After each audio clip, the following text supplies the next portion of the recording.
Charles classes में आप सभी का बहुत बहुत स्वागत है। तो जैसे कि हमारी ये नैरेशन टॉपिक वाली सीरीज चल रही है, इसे हम कंटिन्यू करेंगे। सबसे पहले मैंने आप लोगों को एक वीडियो प्रोवाइड करा दिया है जिसमें हम लोगों ने एक ही वीडियो में कंप्लीट नैरेशन टॉपिक को क्लियर किया है, लेकिन अब हम लोग इस टॉपिक को डिटेल में डिस्कस करने वाले हैं। ठीक है, तो चलिए हम लोग आज क्या देखने वाले हैं जरा देखते हैं। आज जो हम बात करने वाले हैं, देखिए नैरेशन में क्या होता है, डायरेक्ट से हम लोग इनडायरेक्ट स्पीच में चेंज करते हैं। तो जब नैरेशन में क्या दिया गया हो, जब आपकी रिपोर्टेड जो स्पीच है वो किस में दी गई हो, जब वो असर्टिव सेंटेंस में दी गई हो, तो फिर हमें क्या क्या की पॉइंट्स ध्यान रखने हैं डायरेक्ट नैरेशन को इनडायरेक्ट नैरेशन में चेंज करते टाइम। ठीक है, तो चलिए जरा देखेंगे यहाँ पे सबसे पहले जो मेमोरेबल पॉइंट्स है वो हमें क्या क्या ध्यान रखने हैं। देखिए सबसे पहले यहाँ आप लोग देख पा रहे होंगे कि जब आरवी का मतलब किससे, ये ऑलरेडी मैं आपको बता चुकी हूँ, रिपोर्टिंग वर्ब। ठीक है, यानी कि जब रिपोर्टिंग वर्ब कैसे हो, जब रिपोर्टिंग वर्ब आपको प्रेजेंट टेंस और फ्यूचर टेंस में दी जाए। ठीक है, किसकी बात हो रही है, रिपोर्टिंग वर्ब की बात हो रही है। जब रिपोर्टिंग वर्ब जो है, रिपोर्टिंग वर्ब किस में दी गई हो, रिपोर्टिंग वर्ब आपको प्रेजेंट टेंस में दी गई हो, या फिर वो किस में दी गई हो, या फिर वो फ्यूचर टेंस में दी गई हो। तो हमें क्या ध्यान रखना होता है कि जब ये दोनों कंडीशन में आपकी रिपोर्टिंग वर्ब है, तो जो आरएस है यानी कि रिपोर्टेड स्पीच का जो सेंटेंस है, जो रिपोर्टेड स्पीच का टेंस जो दिया गया होता है, सेंटेंस जिस भी टेंस में, वो क्या रहता है, नो चेंज रहता है। यानी कि रिपोर्टिंग वर्ब जब अपनी प्रेजेंट टेंस और फ्यूचर टेंस में है, तो हमें क्या करना होता है, जो रिपोर्टेड स्पीच का जो सेंटेंस आपको जिस भी टेंस में दिया गया है, हम उसको टेंस को चेंज नहीं करते हैं। ठीक है, वो जिस टेंस में है उसी टेंस में रहेगा। ठीक है, बाकी दूसरी बात वर्ड्स चेंज, ये जब मैंने आपको बिल्कुल स्टार्टिंग में नैरेशन स्टार्ट किया था तो आपको बताया था कि क्या होता है, डायरेक्ट स्पीच में कुछ स्पेशल वर्ड्स दिए गए होते हैं। ठीक है, तो वो होते तो एक टाइप के एडवर्ड्स हैं, बट इसको मैंने वर्ड्स चेंज लिख दिया है। ठीक है, तो वर्ड्स चेंज भी नहीं होगा, क्योंकि वर्ड्स चेंज तभी होता है जब कहीं क्या हो रहा हो, टेंस चेंज किया जा रहा हो। ठीक है, यानी कि जैसे आपने देखा होगा, जैसे टुडे को किस में चेंज किया जाता है, यस्टरडे को किस में चेंज किया जाता है, एगो को किस में चेंज किया जाता है, हियर को देयर में। तो इस तरीके के जो वर्ड्स हैं उनको भी हमें यहाँ चेंज नहीं करना होता। कब कि जब रिपोर्टिंग वर्ब प्रेजेंट टेंस और फ्यूचर टेंस में होती है। ठीक है, दूसरी बात, वहाँ पर्सन चेंज हो सकता है। ठीक है, पर्सन चेंज क्या होता है, उसकी क्या ट्रिक है, वो अभी मैं आपको लास्ट में क्लियर करूंगी। बस आपको ध्यान रखना है कि वो जो इसको पर्सन चेंज भी कह सकते हैं, या फिर आप इसको प्रोनाउन चेंज भी कह सकते हैं। ठीक है, तो पर्सन चेंज तो होगा, लेकिन क्या क्या नहीं होगा वो बहुत अच्छे से ध्यान रखेंगे। एक तो टेंस चेंज नहीं होगा, दूसरा वो वर्ड्स चेंज नहीं होगा। ठीक है, हर एक का एग्जाम्पल देखेंगे हम लोग, लेकिन उससे पहले जो की पॉइंट्स है वो ध्यान रखेंगे। ठीक है, तो ये बात क्लियर हो गई कि जब रिपोर्टिंग वर्ब कैसी हो, प्रेजेंट या फ्यूचर टेंस में हो, तो क्या नहीं करते, तो फिर उसका रिपोर्टेड स्पीच का जो टेंस है वो चेंज नहीं करते, वर्ड्स चेंज भी नहीं करते एडवर्ब वाले, लेकिन क्या चेंज कर सकते हैं, पर्सन चेंज कर सकते हैं। ठीक है, ये पॉइंट क्लियर है। दूसरा पॉइंट समझेंगे जो अपने को दिया गया है। सबसे पहले आपको पता होना चाहिए कि जब डायरेक्ट नैरेशन से हम लोग इनडायरेक्ट में उसको कन्वर्ट कर रहे हैं, तो जो रिपोर्टेड स्पीच है वो आपकी इन्वर्टेड कॉमास में क्या रहती है, क्लोज रहती है। तो जब उसको हम इनडायरेक्ट बनाएंगे तो हमें क्या करना होता है, कॉमा और इन्वर्टेड कॉमास को रिमूव करके हमें किसका यूज करना होगा, हमें डैट का यूज करना होगा। ठीक है, एक बात अपने को ये ध्यान रखनी है, सेंटेंस जब भी असर्टिव होगा तो कॉमा और इन्वर्टेड कॉमास को रिमूव करके किसका यूज करना है, कंजक्शन डैट का यूज करना है। ठीक है, चलो अब आगे तीसरी बात जो अपने को ध्यान रखनी है, जरा यहाँ देखेंगे, जब रिपोर्टिंग वर्ब कैसी है, या तो जब रिपोर्टिंग वर्ब प्रेजेंट और फ्यूचर है, यानी कि क्या क्या दिया गया होगा, या तो डायरेक्ट में आपको रिपोर्टिंग वर्ब के प्लेस पर क्या दिया गया होगा, सेज, या फिर क्या दिया गया होगा, से, या फिर क्या दिया जा सकता है, विल से। ठीक है, क्या क्या दिया जा सकता है, जब भी रिपोर्टिंग वर्ब कैसी है, प्रेजेंट या फ्यूचर में है, यानी कि वहां पे सेज, से और विल से अगर क्या दी गई है, रिपोर्टिंग वर्ब दी गई है, और उनके जस्ट बाद में अगर कोई ऑब्जेक्ट नहीं दिया गया, तो फिर हम लोग इस रिपोर्टिंग वर्ब को एज इट लिखते हैं, मतलब वहां कोई चेंज नहीं होता, नो चेंज रहता है। ठीक है, अभी एग्जाम्पल के थ्रू सारे पॉइंट यहाँ क्लियर करेंगे। ठीक है, तो ये वाली बात भी क्लियर है कि जब सेज, से और विल से के बाद कोई ऑब्जेक्ट नहीं होता, तो वहां हमें उसे नो चेंज रखना है, उसे एज इट लिखना होता है। ठीक है, वहीं अगली बात नोटिस करेंगे, क्या नोटिस करना है, जब रिपोर्टिंग वर्ब कैसी दी गई हो, जब रिपोर्टिंग वर्ब में सेज, से और विल से के जस्ट बाद अगर क्या दिया है, अगर वहां ऑब्जेक्ट प्रेजेंट है उस रिपोर्टिंग वर्ब के जस्ट बाद, तो फिर हमें क्या करना पड़ेगा, तो फिर आप ध्यान से देखेंगे, अगर सेज दिया गया है, अगर सेज दिया गया है तो उसे हमें किस में चेंज करना पड़ेगा, टेल्स में, ठीक है। अगर वहाँ से दिया गया है, केवल अगर से दिया गया है तो हमें उसे किस में चेंज करना पड़ेगा, टेल में। और अगर विल से दिया गया है तो हम उसे किस में चेंज कर देंगे, विल टेल में, ठीक है। तो ये आप ध्यान रखेंगे कि कहाँ सेज को टेल्स में चेंज करना है, से को टेल में चेंज करते हैं और विल से को विल टेल में चेंज करते हैं। चेंज ये तभी होगा जब इनके जस्ट बाद आपको क्या दिया गया होगा, इनके जस्ट बाद आपको ऑब्जेक्ट दिया गया होगा। आई होप इतनी बात आप सभी को क्लियर है, ठीक है। बट अब थोड़े एग्जाम्पल के थ्रू हम लोग बिल्कुल देखेंगे कि कैसे डायरेक्ट नरेशन को इनडायरेक्ट नरेशन में चेंज करते हैं। बट कंडीशन ध्यान रखेंगे, आज हम बात कर रहे हैं कि जब रिपोर्टेड जो स्पीच का सेंटेंस है वो कैसा होता है, असर्टिव होता है, ठीक है। चलिए थोड़ा सा यहाँ देखेंगे। सबसे पहले देखिए डायरेक्ट नरेशन आपको क्या दी गई है, Ram says I M clever, ठीक है। देखिए कैसे लिखा जाता है वो भी समझ लीजिए। जो ये इन्वर्टेड कॉमास से पहले का पार्ट है, जो इस वाले कॉमे से पहले का पार्ट है, इसको बोला जाता है आरवी यानी कि रिपोर्टिंग वर्ब। और ये जो इन्वर्टेड कॉमास के जो ये अंदर वाला पार्ट है उसे हम लोग क्या कहते हैं, आरएस कहते हैं, ठीक है, यानी कि रिपोर्टेड स्पीच, ठीक है। अब क्या कैसी है, बिल्कुल क्या रिपोर्टेड स्पीच होती है, क्या रिपोर्टिंग वर्ब है, ये सारी बातें मैंने आपसे फर्स्ट वीडियो में की है बहुत ही बारीकी से और बिल्कुल इजी लैंग्वेज में, ठीक है। तो चलिए आगे देखते हैं कि कैसे हम लोग टेंस चेंज करेंगे अब, ठीक है। तो देखिए यहाँ से था, यहाँ सेज है, सेज के जस्ट बाद कोई ऑब्जेक्ट नहीं दिया गया है, तो आपको ध्यान रखना है कि जब कोई ऑब्जेक्ट नहीं दिया जाता तो ये एज इट रहते हैं, ठीक है। तो हम लोगों ने राम के प्लेस पर क्या लिख दिया, राम, सेज के प्लेस पर क्या आ गया, सेज। अब देखिए मैंने आपको बताया था कॉमा और इन्वर्टेड कॉमा को रिमूव करने के लिए अपने को क्या यूज करना होगा, अपने को कंजक्शन डैट का यूज करना होगा। तो ये कॉमा और इन्वर्टेड कॉमास को हटा के हमने किसका यूज कर दिया, डैट का। अब यहाँ देखेंगे ये जो आपको टेंस दिया गया है ये एक असर्टिव टेंस है, ठीक है। यानी कि अब इसमें हमें क्या करना है, तो देखो आप रिपोर्टेड स्पीच को चेंज करते समय आपको टू जो थिंग मैंने आपको बताई वो आपको ध्यान रखनी है। क्या क्या, एक तो टेंस चेंज नहीं होना चाहिए, दूसरा पर्सन चेंज आप कर सकते हैं। पर्सन का मतलब चेंज है, प्रोनाउन चेंज है, ठीक है। जैसे कि आई है, आई क्या है, आई फर्स्ट पर्सन है। एक इसकी ट्रिक होती है, अभी मैं आपको बताऊंगी, SON वाली, ठीक है। ये सन वाली इसकी जो ट्रिक है वो क्या है वो अभी आपको मैं क्लियर करूंगी। अब जैसे ये आई है, जो आई है किस पर्सन का प्रोनाउन है, वो आपके फर्स्ट पर्सन का प्रोनाउन है। तो जितने भी आपके फर्स्ट पर्सन के प्रोनाउन होते हैं वो इस रिपोर्टिंग वर्ब के किसके अकॉर्डिंग चेंज होते हैं, वो रिपोर्टिंग वर्ब के सब्जेक्ट के अकॉर्डिंग चेंज होते हैं। तो ये आई था, अब आई को जब हम किससे रिप्लेस करेंगे, राम से रिप्लेस करेंगे, तो आई क्या है, यहाँ सब्जेक्ट के प्लेस पर है। तो राम को भी जब हम सब्जेक्ट के प्लेस पर लेके आएंगे तो हम राम को राम तो ला नहीं सकते, बार बार राम का यूज हम नहीं कर सकते, क्योंकि बार बार अगर हम यूज करेंगे तो वो ऑकवर्ड हो जाता है। तो हमें राम के प्लेस पर हम क्या यूज कर सकते हैं, सोचिए, क्योंकि हमें यहाँ कोई प्रोनाउन नहीं लाना है, तो राम के प्लेस पर हम क्या यूज करेंगे, ही का यूज करेंगे, ठीक है। अब राम के प्लेस पर जो इसका सब्जेक्टिव केस बनता है वो क्या बनता है, ही बनता है। इसलिए हम लोगों ने क्या यूज किया, इसके सब्जेक्ट के प्लेस पर हम लोगों ने राम का सब्जेक्टिव केस यूज किया, जो क्या होता है, ही होता है, ठीक है। दूसरी बात, आई था तो आई के अकॉर्डिंग यहाँ एम लगा था, तो इसलिए हमें यहाँ ही के अकॉर्डिंग क्या लगाना पड़ेगा, इस लगाना पड़ेगा। अब थोड़ा सा आप यहाँ ध्यान देंगे तो आपको पता चलेगा कि हम लोगों ने कोई टेंस चेंज नहीं किया है, ठीक है।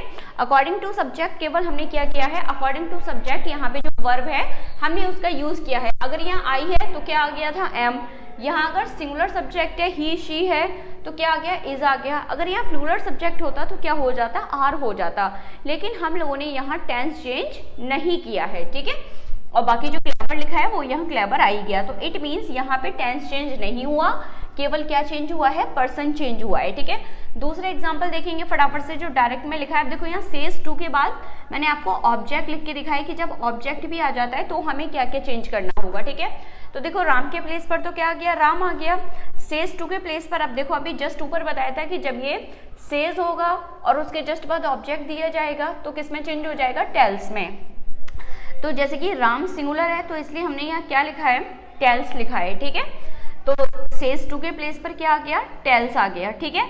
और उसके बाद जो ऑब्जेक्ट दिया गया था वो ऑब्जेक्ट आ जाएगा, राधा आ गया, ठीक है। कॉमा, इन्वर्टेड कॉमे को रिमूव करके क्या करना है, डैट का यूज करना है। तो कॉमा इन्वर्टेड कॉमा को रिमूव करके हमने क्या कर दिया, डैट का यूज कर दिया। बाकी जो ऊपर अपने को सेंटेंस दिया गया है वो क्या दिया गया है, आई एम इल, ठीक है। यानी कि आई है, फिर से ये सब्जेक्ट है, तो सब्जेक्ट किसके अकॉर्डिंग बदलेगा, रिपोर्टिंग वर्ब के सब्जेक्ट के अकॉर्डिंग बदलेगा। तो यहाँ क्या था, राम था, और राम को जब हम आई प्रोनाउन से रिप्लेस करेंगे तो राम का भी हमें क्या चाहिए, सब्जेक्टिव केस चाहिए, क्योंकि जो आई है वो इस सेंटेंस का क्या है, सब्जेक्ट है। तो राम का जो सब्जेक्टिव केस बनेगा वो क्या बनेगा, ही बनेगा। ठीक है, फिर अब ही के अकॉर्डिंग एम का यूज तो हम कर नहीं सकते, तो ही के साथ हमें किसका यूज करना होगा, इज का यूज करना होगा। ठीक है, और बाकी जो इल था वो एज इट आ जाएगा। तो पूरा सेंटेंस हमारा क्या हो गया, Ram tells Radha that he is ill. Next one sentence देखेंगे, एक और यहाँ पे देखेंगे जो मैंने आपको फ्यूचर का शो किया है, यानी कि जब आपकी जो रिपोर्टिंग वर्ब है वो कैसे हो, फ्यूचर टेंस में हो, तो भी हमें क्या क्या ध्यान रखना है, तो भी वही सारे पॉइंट्स हमें यहाँ ध्यान रखने हैं। कैसे, She will say, comma inverted commas begin, Radha is very intelligent, commas close and full stop। ये आपका पूरा क्या दिया है, डायरेक्ट नरेशन दिया गया है। ठीक है, अब अपने को जब अपन इसको चेंज करेंगे तो अपने को क्या क्या बातें ध्यान रखनी है, ध्यान रखिए जरा। जैसे ये विल से दिया था, विल से के जस्ट बाद कोई ऑब्जेक्ट नहीं दिया तो हम इसको एज इट लिख देंगे, इसमें कोई चेंज नहीं होगा। बाकी कॉमा इन्वर्टेड कॉमास को रिमूव करके हमने क्या कर दिया, डैट का यूज कर दिया। ठीक है, बाकी अब थोड़ा सा यहाँ सेंटेंस को देखेंगे। देखिए यहाँ क्या है, राधा है, राधा जो है वो एक थर्ड पर्सन का प्रोनाउन होता है। थर्ड पर्सन के प्रोनाउन में कोई चेंज नहीं होता। ठीक है, जो चेंज होते हैं वो केवल फर्स्ट पर्सन के प्रोनाउंस और सेकंड पर्सन का प्रोनाउन अगर आपको दिया गया है तो वो आपको चेंज करना होगा। ठीक है, लेकिन थर्ड पर्सन के प्रोनाउन को हम लोग चेंज नहीं करते हैं। तो क्या आ गया, क्योंकि जैसा कि आपको रिपोर्टिंग जो वर्ब है वो फ्यूचर में है, अब फ्यूचर में है तो यहाँ क्या होगा, यहाँ नो टेंस चेंज, नो क्या रहेगा, tense change, no tense change. तो राधा इज वेरी इंटेलिजेंट। ठीक है, कोई चीज ही नहीं थी जो हमें यहाँ पे क्या करनी हो, चेंज करनी हो। ठीक है, अब जरा वो समझ लेते हैं, वो क्या है कि जिससे पता चले कि कैसे हम लोगों को फर्स्ट पर्सन के प्रोनाउन को चेंज करना है, कैसे सेकंड पर्सन के प्रोनाउन को चेंज करना है और थर्ड पर्सन के प्रोनाउन को चेंज नहीं करना है। ठीक है, तो चलिए वो जो ट्रिक है उसको भी समझ लेते हैं, जो एसओ एंड की ट्रिक है पर्सन चेंज की, वो समझते हैं। ठीक है, चलिए यहाँ स्पेस दिया है थोड़ा सा, मैं यहाँ आपको वो सारी पूरी जो ट्रिक है वो समझाऊंगी। ठीक है, चलिए देखिए जो ट्रिक है पर्सन चेंज की या फिर प्रोनाउन चेंज,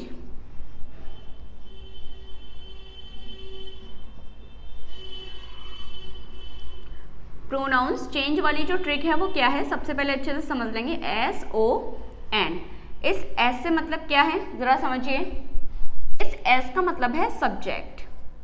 ठीक है, इस ओ का मतलब क्या है, पहले ये समझो, ऑब्जेक्ट, और इसका मतलब क्या है, नो चेंज, नो। पहले तो ये देखिए कि ये एस ओ एन जो है वो किस किस को डिनोट करते हैं। ठीक है, एस किसको डिनोट कर रहा है, सब्जेक्ट को, ओ किसको डिनोट कर रहा है, ऑब्जेक्ट को, और एन किसको डिनोट कर रहा है, नो चेंज को। ठीक है, अभी किस नंबर पे लिखा हुआ है, 1 नंबर पे लिखा है, तो इसको हम क्या बोल देंगे, फर्स्ट पर्सन। फर्स्ट पर्सन, ये किस नंबर पे लिखा है, सेकंड नंबर पे, तो इट मीन्स सेकंड पर्सन। और ये किस पे लिखा है, थर्ड नंबर पे, तो हमने इसको क्या बोल दिया, थर्ड पर्सन। ठीक है, तो यानी कि जो एसओएन है वो हमें क्या डिफाइन कर रही है ट्रिक, वो हमें ये डिफाइन करती है कि जितने भी आपके फर्स्ट पर्सन के क्या हैं, फर्स्ट पर्सन के जो प्रोनाउंस हैं वो किसके अकॉर्डिंग चेंज होंगे, वो सब्जेक्ट के अकॉर्डिंग चेंज होंगे। और किसका सब्जेक्ट, आरवी का सब्जेक्ट। ठीक है, आरवी मतलब क्या है, रिपोर्टिंग वर्ब। ठीक है, यानी कि रिपोर्टिंग वर्ब के सब्जेक्ट के अकॉर्डिंग क्या चेंज होती हैं, फर्स्ट पर्सन के प्रोनाउन चेंज होते हैं। वहीं जो सेकंड पर्सन के आपके प्रोनाउन हैं वो आरबी के ऑब्जेक्ट के अकॉर्डिंग चेंज होते हैं। और जो थर्ड पर्सन के प्रोनाउंस हैं वो उनमें क्या रहता है, वो नो चेंज रहते हैं, वो किसी के भी अकॉर्डिंग चेंज नहीं होते। ठीक है, यानी कि जो फर्स्ट पर्सन के प्रोनाउन है वो किसके अकॉर्डिंग चेंज होंगे, वो आरबी के सब्जेक्ट के अकॉर्डिंग चेंज होंगे। जो सेकंड पर्सन के प्रोनाउन है वो आरबी के ऑब्जेक्ट के अकॉर्डिंग चेंज होंगे। और अगर कोई थर्ड पर्सन का प्रोनाउन दिया गया है तो वो किसके अकॉर्डिंग चेंज नहीं होगा। ठीक है, अब थोड़ा सा इसको समझ लेते हैं कि कैसे क्या चेंज होगा। एक बार मैं आपको यहाँ तीनों पर्सन्स के एक एक एग्जाम्पल लेके समझा के दिखाती हूँ ताकि आपको ध्यान रहे। ठीक है, चलिए थोड़ा सा देखेंगे, यहाँ पे तीनों का एक एक एग्जाम्पल ले लेते हैं हम लोग, ताकि ये जो पर्सन चेंज है वो आपको समझ आ जाए। ठीक है, चलिए मान लीजिए थोड़ा एग्जाम्पल ले लेते हैं तीनों पर्सन का ताकि आपको समझ में आ जाए। राम सेज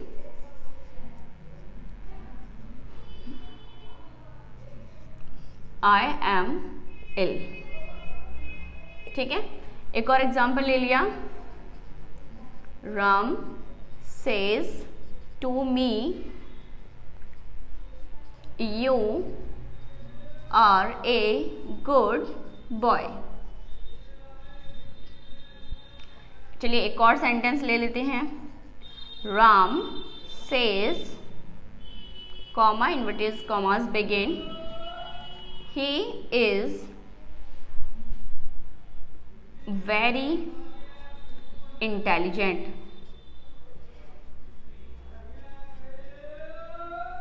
चलिए यहाँ हमने तीनों एग्जाम्पल ले लिए, जरा आपको देखना है। और ये जो पर्सन्स हैं वो आपको कहाँ दिए गए होंगे, ये पर्सन्स जो आपको देखना है वो देखना है RS में कि हमें कौन सा पर्सन दिया गया है। ठीक है, चलिए, बट जो चेंज होगा वो किसके अकॉर्डिंग चेंज होगा, आरबी के सब्जेक्ट के अकॉर्डिंग। कैसे, जरा देखो, सबसे पहले हमने ये देख लिया, ये इसका क्या है, देखो सब्जेक्ट है, और अगर सेज के बाद दिया जाता तो क्या दिया जाता, ऑब्जेक्ट दिया जाता। ठीक है, और ये क्या है यहाँ, ये एक तो क्या है इसका सब्जेक्ट है, और दूसरा ये फर्स्ट पर्सन का क्या है, प्रोनाउन है आई। अगर आप लोगों को ये नहीं पता कि फर्स्ट पर्सन में कौन कौन से प्रोनाउंस आते हैं, सेकंड पर्सन में कौन कौन से प्रोनाउन आते हैं, और थर्ड पर्सन में कौन कौन से प्रोनाउन आते हैं, तो ऑलरेडी मैंने आपकी प्रोनाउन वाली क्लासेस डाली हुई हैं, वहाँ मैंने बहुत ही डिटेल और बारीकी के साथ आपको सारे प्रोनाउन क्लियर किए हैं। ठीक है, तो आप लोग वो वीडियो भी देख सकते हैं, बट अभी मैं शॉर्ट में भी बता दूंगी आप लोगों को। तो देखिए, ये इसका क्या है, सब्जेक्ट है, ये आरवी वाला पोर्शन है, और ये कौन सा पोर्शन है, आरएस वाला। ठीक है, अब यहाँ देखो चेंज हमें कैसे करना होता है, हमने यहाँ देखा क्या दिया गया है, आई। आई क्या है, आई फर्स्ट पर्सन का प्रोनाउन है। किस पर्सन का है, फर्स्ट पर्सन का प्रोनाउन है। तो जो फर्स्ट पर्सन का प्रोनाउन है वो आरबी के किसके अकॉर्डिंग बदलेगा, सब्जेक्ट के अकॉर्डिंग बदलेगा। तो अब यहाँ आरबी ये है, आरबी वाला पोर्शन ये है इन्वर्टेड कॉमे के बाहर का। अब आरबी का सब्जेक्ट क्या है, राम है। अब यहाँ राम है और राम को हमें रिप्लेस करना है किससे, आई से। तो राम का हमें क्या लिखना होगा, सब्जेक्टिव केस लिखना होगा, क्योंकि आई भी यहाँ किसके प्लेस पर है, सब्जेक्ट के प्लेस पर है। तो जब राम का हम सब्जेक्टिव केस यहाँ लिखेंगे तो क्या हो जाएगा, ही। अब देखो सेंटेंस कैसे सेट करेंगे, यहाँ हो गया राम, कोई ऑब्जेक्ट नहीं दिया तो क्या हो गया, सेज, और बाकी क्या आ गया, डेट। और फिर हमने राम के प्लेस पर क्या यूज कर दिया, ही। ठीक है, अब जैसे कि ही था तो यहाँ तो आई था इसलिए क्या लगा था, एम, लेकिन यहाँ ही है। और दूसरी बात, हमें टेंस भी चेंज नहीं करना है, तो हम ही के साथ में यहाँ क्या लगा देंगे, इज, बाकी इल। ठीक है, क्लियर है। तो ये तो हो गया फर्स्ट पर्सन का, जब प्रोनाउन आए तो कैसे चेंज करना है। जब यहाँ पे जो यू होता है ये सेकंड पर्सन का प्रोनाउन होता है। किस पर्सन का होता है, सेकंड पर्सन का। अब देखो जो सेकंड पर्सन के प्रोनाउन है वो किसके अकॉर्डिंग चेंज करने हैं, ऑब्जेक्ट के अकॉर्डिंग। तो चलो यहाँ देखेंगे, इसीलिए अब मैंने आपको यहाँ ऑब्जेक्ट दिया है, लेकिन मैम आपको अभी वो कंडीशन भी बताऊंगी जब ऑब्जेक्ट नहीं भी दिया है तो फिर कैसे चेंज करना है। देखिए राम का क्या आ गया, राम आ गया, सेज टू के बाद क्या दिया है, आपको ऑब्जेक्ट दिया है तो क्या आ जाएगा, टेल्स आ जाएगा। ठीक है, tells me, comma inverted commas को हटा के क्या आ जाएगा, डेट। अब देखो ये यू दिया है, यू किसके प्लेस पर दिया है, एक साथ ही साथ में आप एक तो ये बात देखेंगे वो कौन सा प्रोनाउन है, किस पर्सन का, फर्स्ट पर्सन का है, सेकंड पर्सन का है, थर्ड पर्सन का है। दूसरी बात तो ये भी देखेंगे वो किस पोजीशन पे है। ठीक है, वो किस प्लेस पर है, तो यू जो है वो यहाँ सब्जेक्ट के प्लेस पर है। ठीक है, अब आपको ये बात पता है कि जो सेकंड पर्सन का प्रोनाउन है वो किसके अकॉर्डिंग चेंज होगा, वो ऑब्जेक्ट के अकॉर्डिंग चेंज होगा। अब ये क्या है, ये इसका ऑब्जेक्ट है। ठीक है, आरबी का। अब देखो थोड़ा ध्यान रखेंगे क्योंकि यहाँ बहुत सारे स्टूडेंट क्या है कंफ्यूज हो जाते हैं, वो क्या करेंगे, मी का मी उठा के रख देंगे। कुछ लोग होते आए कंफ्यूज हो जाते हैं, बट ऐसा बिल्कुल भी नहीं होगा, क्योंकि यहाँ हमें क्या चाहिए, सब्जेक्ट चाहिए, और जबकि मी क्या होता है, मी होता है ऑब्जेक्ट। तो अब हम मी का जो सब्जेक्टिव केस है वो यहाँ पर लेके आएंगे। तो मी का सब्जेक्टिव केस क्या होता है, आई। क्या होता है, आई। अब यहाँ यू था तो आर आ गया था, अब आई है तो क्या आ जाएगा, आई के साथ एम लगता है, I am a good boy. Clear है। आपको दो बातें ध्यान रखनी है पर्सन चेंज करते समय, एक तो वो किस पर्सन का प्रोनाउन है, दूसरा उसका प्लेस क्या है, उसकी पोजीशन क्या है उस सेंटेंस में, वो किस तरह से वर्क कर रहा है, वो वहाँ एज अ सब्जेक्ट वर्क कर रहा है, वो वहाँ एज एन ऑब्जेक्ट वर्क कर रहा है, या फिर वो वहाँ as a possessive case work कर रहा है, ठीक है। तो बहुत अच्छे से देखना होता है। तो अब यहाँ आई हम लेके आए, क्यों लेके आए, क्योंकि जो यू था वो यहाँ सब्जेक्ट के प्लेस पर था, ठीक है। तो ये सेकंड पर्सन समझ गए किसके अकॉर्डिंग चेंज होता है, ऑब्जेक्ट के अकॉर्डिंग चेंज होता है। और बाई चांस किसी में आपको ऑब्जेक्ट नहीं दिया गया रिपोर्टिंग वर्ब में, तो हम वहाँ मी को ही ऑब्जेक्ट मान लेते हैं, ठीक है। मी के बेस पर ही पूरे टेंस में हम क्या करते हैं, RS वाले टेंस में हम लोग चेंज करते हैं, ठीक है। अब लास्ट वाला देख लेते हैं, जो ही है वो क्या है, एक तो थर्ड पर्सन है। तो थर्ड पर्सन का तो कुछ करना ही नहीं है, क्योंकि थर्ड पर्सन हमेशा क्या रहता है, नो चेंज रहता है, ठीक है। तो यहाँ सीधा सीधा क्या आ जाएगा, Ram says, comma inverted commas को हटा के क्या आ गया, that he is very intelligent. I hope ये सारी बातें आपको क्लियर है कि कैसे फर्स्ट पर्सन चेंज करना है, कैसे सेकंड पर्सन चेंज करना है और कैसे थर्ड पर्सन चेंज करना है। पर्सन चेंज करते समय आपको दो बातें याद रखनी है, एक तो जो आपको पर्सन दिया गया है वो कौन सा पर्सन्स का प्रोनाउन है, और दूसरी बात कि वो किस सेंटेंस में किस पोजीशन में आपको दिया गया है, वो वहाँ एज अ सब्जेक्ट दिया है, एज अ ऑब्जेक्ट दिया है, फिर या फिर एज अ पॉजिटिव केस की तरह वहाँ उसको यूज़ किया गया है, ठीक है। क्योंकि थोड़ी सी अगर सावधानी हटेगी तो नॉर्मल सी बात है, उस टेंस में दुर्घटना घटेगी और हो सकता है कि आपका टेंस क्या हो जाए, गलत हो जाए, आपकी नरेशन रॉन्ग हो जाए, ठीक है। तो आई होप जितना हम लोगों ने आज कवर किया है कि कैसे हम लोग RS के असर्टिव सेंटेंस को इनडायरेक्ट नरेशन में जब कन्वर्ट करते हैं तो हमें क्या क्या बातों का ध्यान रखना होता है, ठीक है, और हम लोग पर्सन चेंज कैसे करते हैं। आई होप सारी बातें आप सभी को क्लियर होंगी। अगर वीडियो आपको पसंद आई हो तो वीडियो को लाइक करेंगे, वीडियो को शेयर करेंगे, और चैनल को अगर फर्स्ट टाइम वॉच कर रहे हैं तो फटाफट से चैनल को सब्सक्राइब करके बेल आइकन जरूर प्रेस कर लेंगे, जिससे कि आपको टाइम पर नोटिफिकेशन मिलती रहे। So thank you so much, मिलते हैं नेक्स्ट क्लास में।